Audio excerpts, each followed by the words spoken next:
Le llegó el hermano Víctor. Hoy día Ya, corresponde el avance, pastor. la 11. El tema de hoy es la iglesia. Vamos a hablar de qué es la iglesia. Le damos la bienvenida a Víctor y Matías que están conectados. Hola, hola. Hola, hola. Hola, Matías. Ya, hermanos, ¿qué es la iglesia? Ya, bueno. La verdad. Oye, echa un vaso de agua, por favor. Ya oramos. Hermanos, hay varias formas en la Biblia, específicamente en el Nuevo Testamento, de definir lo que es la iglesia. Vamos a ver las principales y la idea es llegar a una idea general de lo que es la iglesia, que es de donde nosotros somos parte de la iglesia de Jesucristo.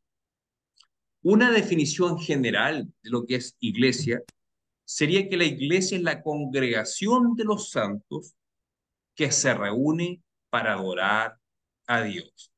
O sea, la congregación de los santos que se reúne para adorar a Dios. Claro, cuando digo santos, muchas veces a uno se le viene en la mente el concepto católico de santo, que son solamente algunas personas, pero según la Biblia, el Nuevo Testamento nos dice que todos los hijos de Dios son llamados santos. Santo significa apartado. Todos hemos sido apartados para Dios. Por lo tanto, la iglesia es la congregación de los santos que se reúne para adorar.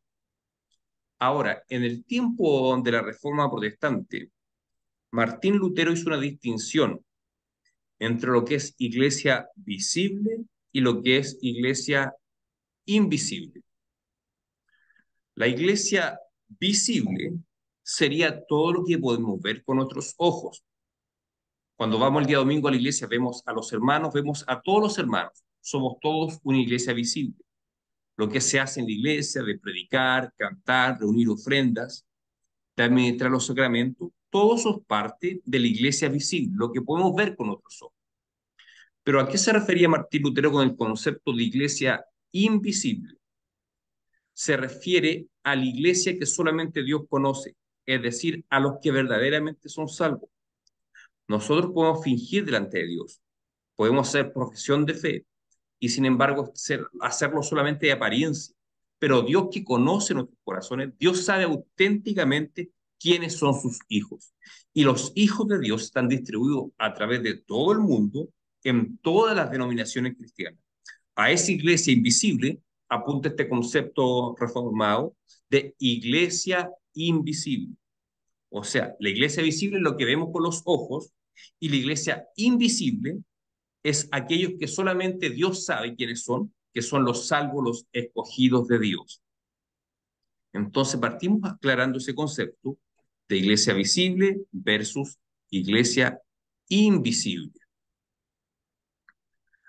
Ahora, la iglesia invisible, si nos centramos más en lo que es la iglesia invisible es un cuerpo, está unido orgánicamente, tiene una unión mística, espiritual, están conectados los miembros de la iglesia unos con otros, porque todos son habitados por un mismo espíritu. Aquí vamos a buscar la primera cita bíblica. Si el hermano eh, Víctor puede ubicar Colosenses 1:18, por favor. Colosenses 1:18.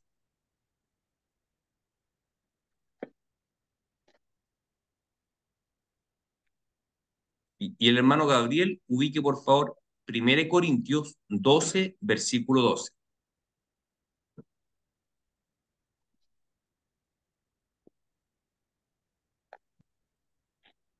¿Está Víctor? ¿Me escucha Víctor o no? Parece que no me escucha Víctor.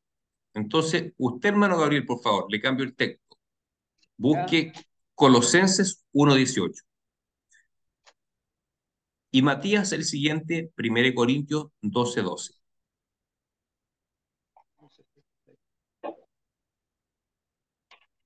Entonces estamos hablando que la iglesia tiene un aspecto invisible, que es el número de los elegidos de Dios. Solamente Dios los conoce, Dios sabe quién es quién. Nosotros vemos la parte externa de las personas, más Dios ve el corazón. y dijimos que esta iglesia es un cuerpo orgánico, que están unidos sus miembros entre sí por el Espíritu Santo que mora en ellos. Así que si Matías tiene Colosenses 1:18, por favor. Yo, pastor, me dio ese. Bueno, léanos. Eh, Colosenses 1:18. Sí. Y él es la cabeza del cuerpo que es la iglesia, el que es el principio, el primogénito de entre los muertos, para que en todo tenga la preeminencia. Entonces, el Señor Jesucristo, Él es la cabeza de la iglesia. Y después si leemos en el texto, no sé si está Matías, si me escucha Matías, Primera Sí, sí. Corintios, 1 Mm. Corintios 12:12.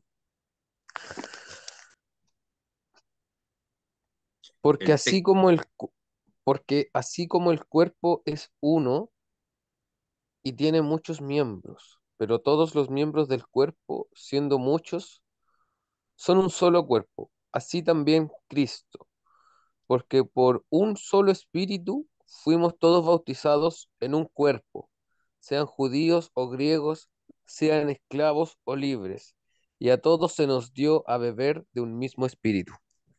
ya, en estos dos textos que acabamos de leer, nos queda claro que la iglesia es un cuerpo y este cuerpo tiene una cabeza.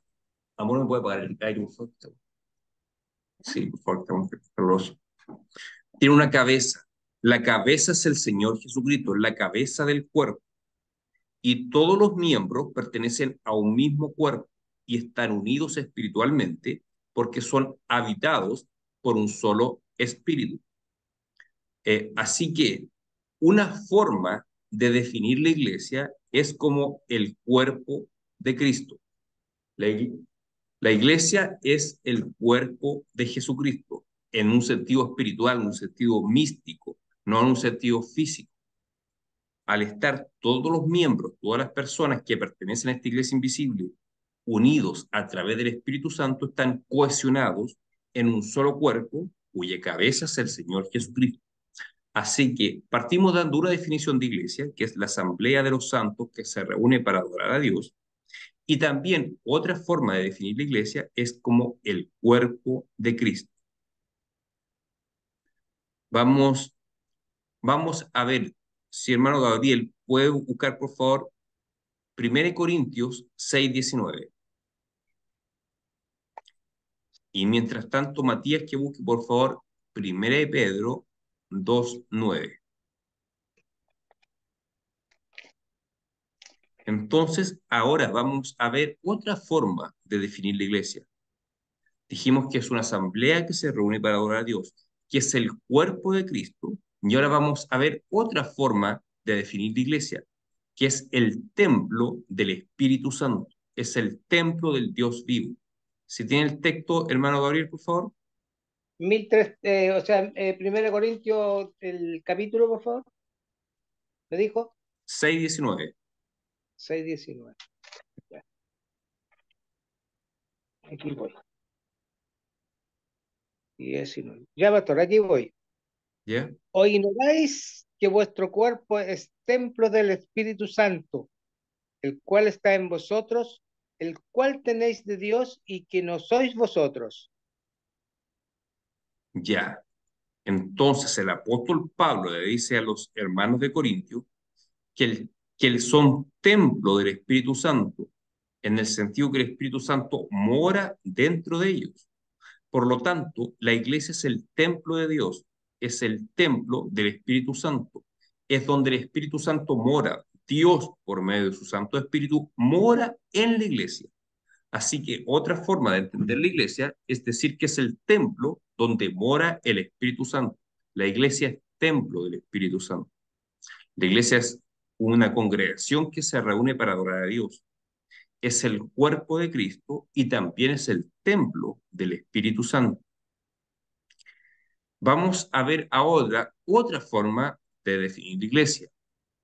La iglesia también puede ser descrita como el pueblo de Dios. La iglesia es el pueblo de Dios. Y ahí lo voy a pedir a Matías, 1 Pedro 2:9, por favor. Dice el pueblo de Dios, mas vosotros sois linaje escogido, real, sacerdocio, nación santa, pueblo adquirido por Dios, para que anunciéis las virtudes de aquel que os llamó de las tinieblas a su luz admirable. Bien, ahí el apóstol Pablo, dirigiéndose a la iglesia, dice, ustedes son pueblo escogido por Dios. O sea, otra forma de definir la iglesia es el pueblo de Dios. De hecho, la definición que a mí más me gusta personalmente. La iglesia es el pueblo de Dios. Hay muchos pueblos en el mundo, pero Dios tiene un pueblo y su nombre es la iglesia. La iglesia es el pueblo de Dios.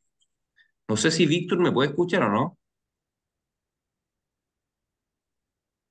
Parece que no me está escuchando. Ya, entonces le voy a pedir al hermano Gabriel otro texto ahora. Busquen en el Antiguo Testamento Éxodo, capítulo 6, versículo 7. Éxodo 6, 7.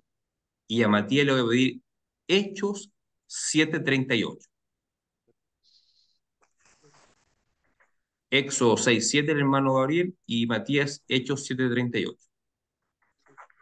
Estamos todavía hablando de la iglesia como pueblo de Dios.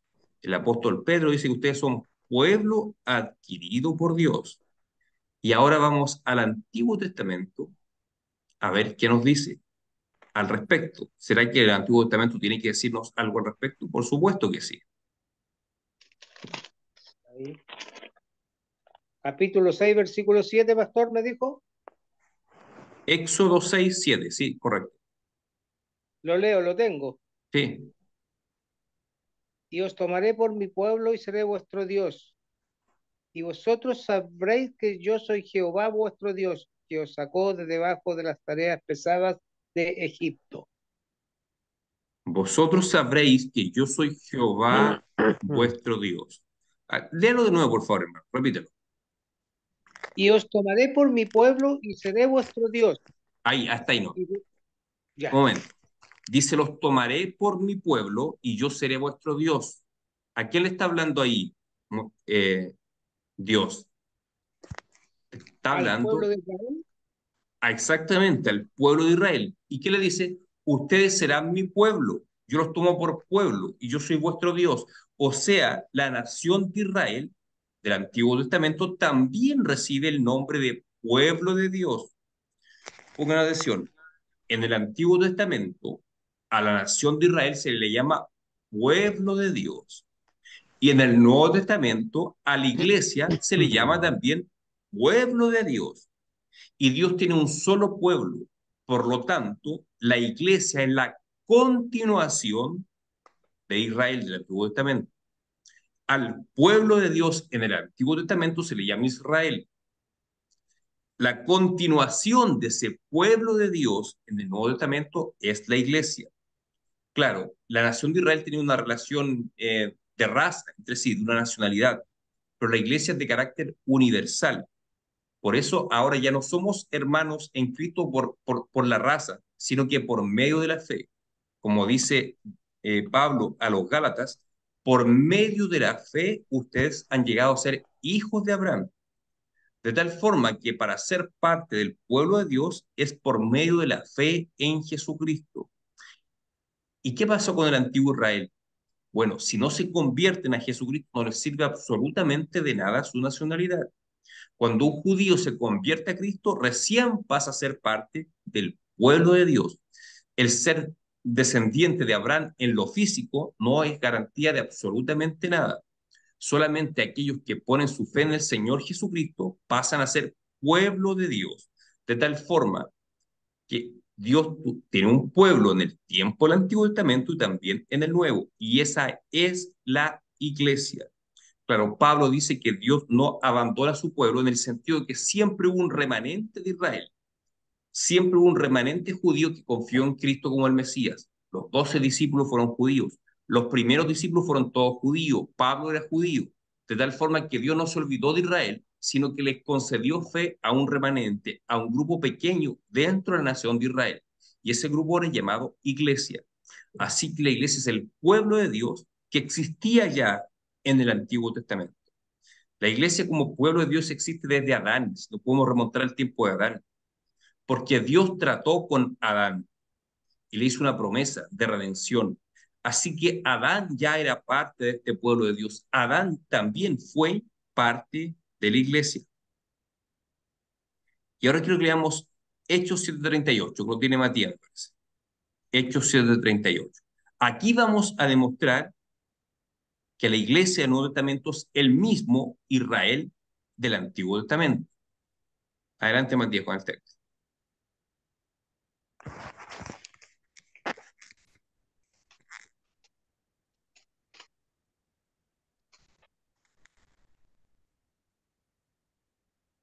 Hechos 7:38.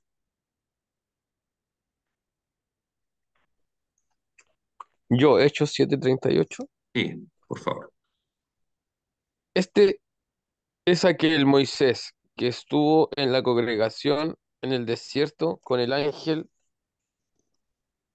que le Ya, hablaba en el monte Sinaí y con nuestros padres y que recibió palabras de vida que darnos. ya. Dice que Moisés estuvo con la congregación en el desierto. Obviamente entendemos que se refiere a lo que relata el libro de Éxodo, que Dios estaba con la congregación de Israel en el desierto. Esa congregación que fue llamada pueblo de Dios.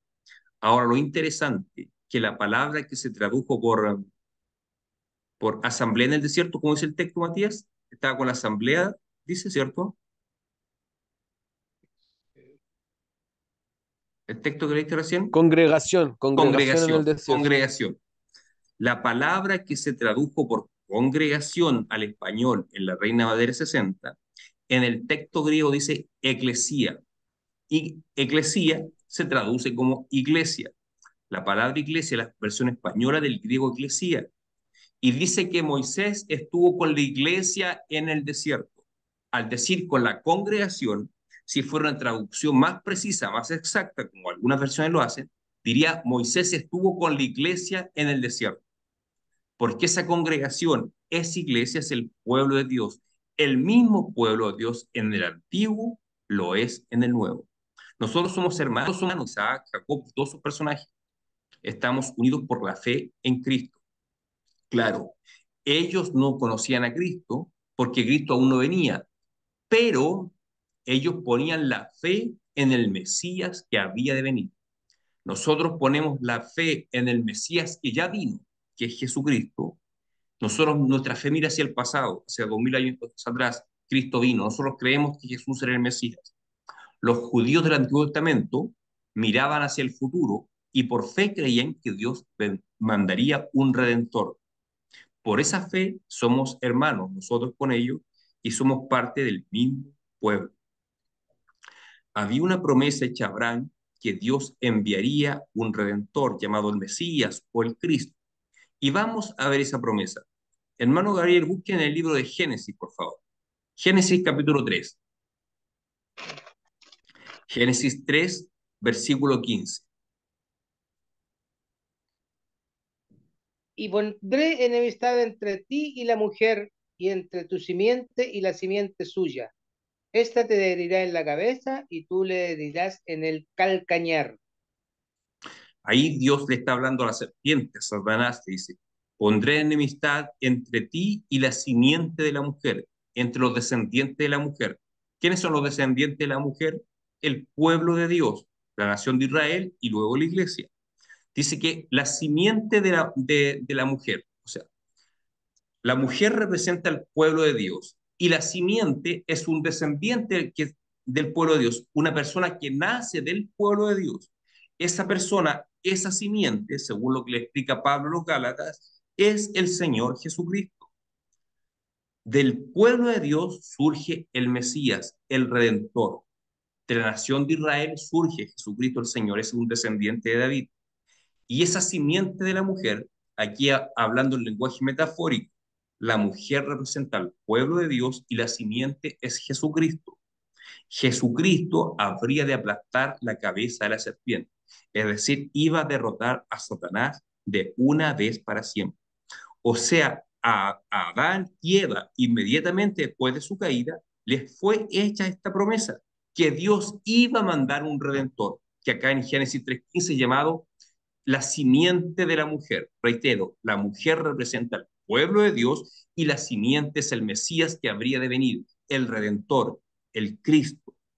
Desde Adán en adelante, los judíos, los descendientes de Adán, que tenían fe que Dios iba a enviar un redentor que destruiría para siempre la serpiente, Satanás, los que tenían fe eran salvos. Y en la misma fe que nosotros tenemos en Jesucristo. Ellos miraban hacia el futuro, nosotros miramos hacia el pasado. Pero por esa fe en Cristo somos parte del mismo pueblo. Por eso que le dice, nuevamente insisto, Pablo a los Gálatas le dice, por medio de la fe en Cristo, ustedes son hijos de Abraham. Nosotros somos hijos de Abraham por la fe, no por una cuestión de raza, pero por la fe en Cristo somos considerados parte de ese mismo pueblo con el cual Dios hizo un pacto. Le dijo, yo seré tu Dios y tú serás mi pueblo. El pueblo de Dios del tiempo del Antiguo Testamento es el mismo pueblo de hoy en día. La diferencia es que el antiguamente estaba constituido por personas de una sola nacionalidad y hoy en día es de carácter universal. La promesa es universal. Dios le dijo a Abraham, en ti serán benditas todas las familias de la tierra. Claro, pero antes de la venida de Cristo la bendición estaba solamente en las familias de Israel. Pero esa promesa hecha a Abraham se cumple con la venida de Cristo. Ahora la bendición se hace amplia a todas las familias de la tierra. A medida que el Evangelio llega a todos los lugares de la tierra, se va cumpliendo esa promesa hecha por Dios a Abraham, que en ti serán benditas todas las familias de la tierra. Así que toda esta gran familia de Dios, este pueblo de Dios, en la iglesia, el mismo pueblo del Antiguo Testamento, es en el Nuevo. La iglesia es la continuación de Israel. Es el mismo pueblo de Dios. ¿Alguna pregunta, algún comentario, hermano? ¿Estamos claros hasta ahí, pastor? ¿Estamos claros? Perfecto. Sí. Ya. Ahora, la primera definición que hay de iglesia, que es una congregación que se reúne, de santos, que se reúne para adorar a Dios. ¿Es importante reunirse? ¿Se puede ser miembro de la iglesia y prescindiendo de la asamblea de reunirse? ¿Puede una persona decir, yo soy cristiano, pero no me congrego con nadie, no voy a ninguna iglesia, no soy parte de ninguna iglesia? ¿Será legítimo eso? ¿Qué dice la palabra de Dios al respecto? Bueno, en la palabra de Dios hay mandamientos al respecto. Y vamos a ver que la persona que asume esa actitud, que dice yo soy cristiano, pero no voy a ninguna iglesia, en realidad es un desobediente a la palabra de Dios. Es muy difícil que sea un auténtico cristiano. Lo más probable es que no sea un cristiano de verdad. Busque, hermano Gabriel, por favor, Hebreos 10:25. Hebreos 10:25. Ya. Y Matías, que busque, por favor, Hechos 27.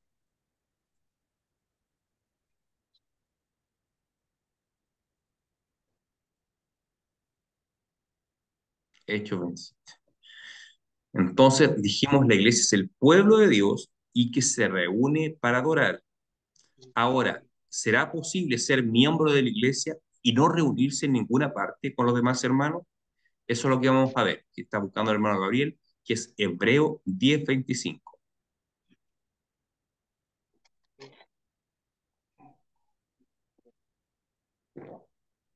Ya, aquí lo tengo. Ya, por favor, hermano. No dejando de congregarnos como algunos tienen por costumbre, sino exhortándonos y tanto más cuando veis que aquel día se acerca. Dice, no dejen de congregarse como algunos tienen por costumbre. O sea, es un mandato de la palabra de Dios el congregarnos, el estar juntos con los hermanos. Por lo tanto, una persona que dice, yo soy cristiano, pero no voy a ninguna iglesia, entonces lo que me da a entender es que esa persona en realidad no es cristiana, porque hay un mandato claro de la palabra de Dios de congregarse, de reunirse, de exhortarse unos a otros. ¿Cuánto más? Dice, cuando veis que ese día se acerca. ¿Cuál día que se acerca? La segunda venida de Jesucristo el Señor. Así que el congregarse es un mandato de Dios. Cuando dejamos de congregarnos, cuando dejamos de asistir a la iglesia, estamos desobedeciendo a un mandato de Dios. Y ahora si seguimos el ejemplo de la iglesia primitiva, de los primeros cristianos, ¿qué hacían ellos cuando se reunían? ¿Será que eran muy diferentes sus reuniones a lo que son nuestras reuniones hoy en día? Y ahí entra el texto que va a leer Matías, por favor, que es Hechos 27. Dice, en el contexto de Pablo en visita a Troas, ¿Mm? les hablaba, el primer día de la semana, reúnanse los discípulos para partir el pan. Pablo les enseñaba, habiendo de salir al día siguiente, y alargó el discurso hasta la medianoche. Ya. De partida se reunían, ¿qué día? El primer día de la Primer semana. día. El primer día de la semana es el día domingo. En el calendario hebreo, judío, el último día es el sábado, el Shabbat le llaman. Y el primer día de la semana es equivalente al domingo para nosotros. Y la iglesia primitiva se reunía el día domingo. ¿Y qué hacían? Dice que compartían el pan entre ellos, compartían. Nosotros también lo hacemos, nuestro culto el día domingo compartimos una taza de café, un pan. Eso es parte de lo que hacía la iglesia primitiva. Y dice que el apóstol Pablo les enseñaba las escrituras. Claro, les predicó un sermón un tanto largo, dice que estuvo hasta la medianoche con él. Por nosotros también, en el culto presbiteriano, la parte central es la exposición bíblica, la exposición de la palabra de Dios. Así que lo que hacemos hoy en día cuando nos congregamos es lo que hacía la iglesia primitiva. Se reunían para cantar alabanzas, para exponer las escrituras y para compartir el pan también. Y eso está al alcance nuestro hoy en día, lo podemos hacer y lo hacemos. Y como dice Hebreos 10:25, el no hacerlo es pecado porque estamos violentando un mandato de Dios. Así que, recapitulando, hermano, la iglesia es el cuerpo de Cristo. Todos somos miembros, tenemos una cabeza que es Cristo. La iglesia es el pueblo de Dios, que en el Antiguo Testamento recibía el nombre de Israel, en el Nuevo Testamento es la iglesia, pero es el mismo pueblo porque estamos unidos por la misma fe. Los del Antiguo Testamento por la fe en el Mesías que iba a venir y nosotros por la fe en el Mesías que ya vino. Pero somos parte de un mismo pueblo, somos hijos de Abraham por medio de la fe en Jesucristo. Somos parte del pueblo de Dios, el único pueblo de Dios. Algunas personas dicen hoy en día, Dios tiene dos pueblos, la nación de Israel y la iglesia. Bueno, no, Dios tiene un solo pueblo. De nada le sirve a una persona ser judía de raza si no ha puesto su fe en Jesucristo. Cuando pone su fe en Jesucristo, ahí pasa a ser parte del pueblo de Dios. Y hay un mandato para el pueblo de Dios, es congregarse, a compartir el pan y a exponer, a escuchar la palabra. Hay otros textos que nos hablan que en el curso también se tiene que orar, cantar alabanzas y también reunir ofrendas. Pero no es el objetivo de hoy. El objetivo de hoy era resumir qué es la iglesia. La iglesia es el pueblo de Dios, el cuerpo místico de Jesucristo. Místico en el sentido que estamos unidos espiritualmente unos con otros. Nosotros estamos unidos con los hermanos que están en África, en Asia. No estamos cerca de ellos físicamente, pero somos habitados por un mismo espíritu. Por eso somos un cuerpo espiritual, una iglesia invisible. Invisible en el sentido que no podemos ver con nuestros ojos, pero estamos unidos espiritualmente. Eso, hermano. ¿Alguna consulta? Matías, hermano Gabriel y Víctor, si nos está escuchando.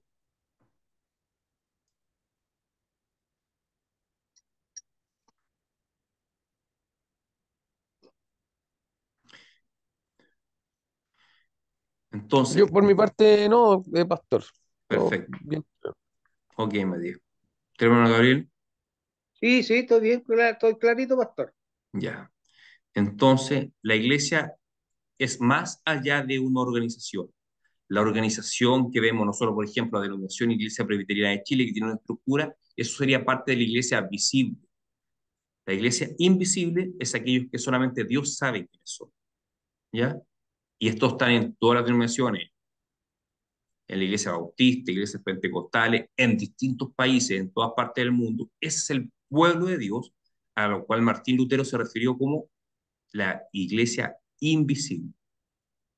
¿Por qué hizo esa distinción? Porque en ese tiempo, y no muy lejos de lo que ocurre hoy día, la Iglesia Católica estaba unida por el Estado. Entonces, el que no era miembro de la Iglesia no era nadie. Entonces, Lutero dijo, no, pues esto es la Iglesia visible, pero hay una Iglesia invisible, que es espiritual, que Dios ve. Yo soy, me pueden excomulgar de la Iglesia visible, pero yo sigo siendo parte de la Iglesia invisible, la Iglesia de Dios. Eso, hermanos. Y estamos avanzando rápido. Esta fue la clase. Hoy nos quedan solamente cuatro clases. Cuatro clases. Estamos Así en que la 11. estamos cerca de llegar al final. Así que le voy a pedir a Matías si puede orar, por favor, para que estemos terminando esta clase. Sí, Pastor, una pregunta. ¿Sí? Recuerdo que al iniciar este curso ¿Mm? se compartió un texto, como un ¿Sí? libro, ¿Sí? que no lo encuentro en el grupo de WhatsApp, como en los documentos del grupo, yo no lo encuentro, no está, y creo que yo no lo tengo. Así Lo que voy a sí, enviar no de sé nuevo. si lo puede compartir al grupo de nuevo Sí, lo el comparto, no, texto no que hay tiene. problema. Ya, O hermano, sea, gracias. el orden que yo estoy siguiendo es de ese libro. Todos los temas que estoy viendo solo están en ese libro. Sí, sí, claro. Pero como Claro, le digo, no tengo el libro. claro, A ver yo hablo un poco si lo más puede enviar. de lo que dice el libro, sí. Hablo un poco más, Ya, explico un poco más el ya, tema. Pero sí, lo voy a excelente. enviar de nuevo, por si alguien no lo tiene, voy a enviarlo de nuevo. ¿Ya? Ya, ya, hermano, gracias. Ahora, Bendito Padre Celestial, gracias Señor por la oportunidad de poder, Señor, reunirnos, Señor, para meditarnos, Señor, aprender en el estudio, Señor, de tu palabra, Señor, para ir comprendiendo, Señor, cada día lo que tú quieres de nosotros, Señor, lo que tú quieres, Señor, que nosotros seamos, Señor, como tú, Señor, nos quieres moldear para ser parte de tu pueblo, Señor, como a ti te agrada.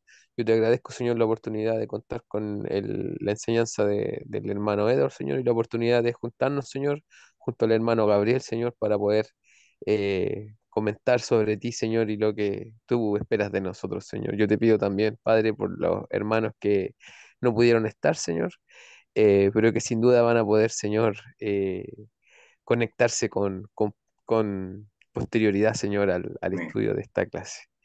En el nombre de tu Hijo Jesucristo, amén.